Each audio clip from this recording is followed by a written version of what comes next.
మహేష్ బాబు తన కెరీర్ లో ఎన్నో బ్లాక్ బస్టర్ సినిమాలని వదులుకున్నాడు. ఈ సినిమాలు చేస్తుంటే తన కెరీర్ లో ఒక రేంజ్ లో ఉండేవాడు. ప్రిన్స్ మహేష్ బాబు వదులుకున్న బ్లాక్ బస్టర్ల గురించి ఈ షాట్ లో తెలుసుకుందాం. సుకుమార్ దర్శకత్వంలో పుష్ప సినిమా 2 పార్ట్లుగా వచ్చి సెన్సేషనల్ హిట్ అయింది. డైరెక్టర్ ముందుగా ఈ కథను మహేష్ బాబుకే చెప్పారట.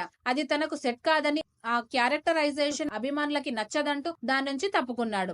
యానిమల్ సినిమా కూడా అతిపెద్ద విజయాన్ని సాధించింది. డైరెక్టర్ సందీప్ రెడ్డి వాంగ ముందుగా మహేష్ బాబుతోనే ఈ సినిమా చేయాలని అనుకున్నాడు. కానీ మహేష్ బాబుకి హీరో క్యారెక్టర్ తీరు, తన బిహేవియర్ కి భిన్నంగా ఉందని చెయ్యనడంతో చివరకు సందీప్ రెడ్డి వాంగ రణబీర్ తో ఈ సినిమాని తీశాడు.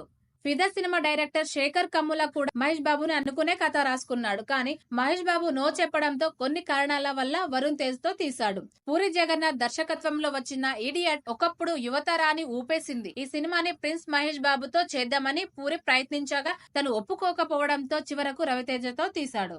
సూర్యతో మురుగదాస్ తీసిన గజిని సినిమా కూడా మహేష్ బాబు చేయాల్సి ఉండేది. అతను నో చెప్పడంతో సూర్యతో చేసి ఇండస్ట్రీ హిట్ ను కొట్టాడు మురుగదాస్. అలాగే ఏమాయ చేసావే సినిమాని కూడా మహేష్ బాబు చేయాల్సింది. కానీ మహేష్ నో చెప్పడంతో నాగ చైతన్య చేశాడు. వర్షం సినిమాని కూడా మహేష్ చేయాల్సింది కానీ చేయలేదు. మీరేమనుకుంటున్నారు? ఈ సినిమాలు మహేష్ బాబు చేస్తే ఎలా ఉండేది?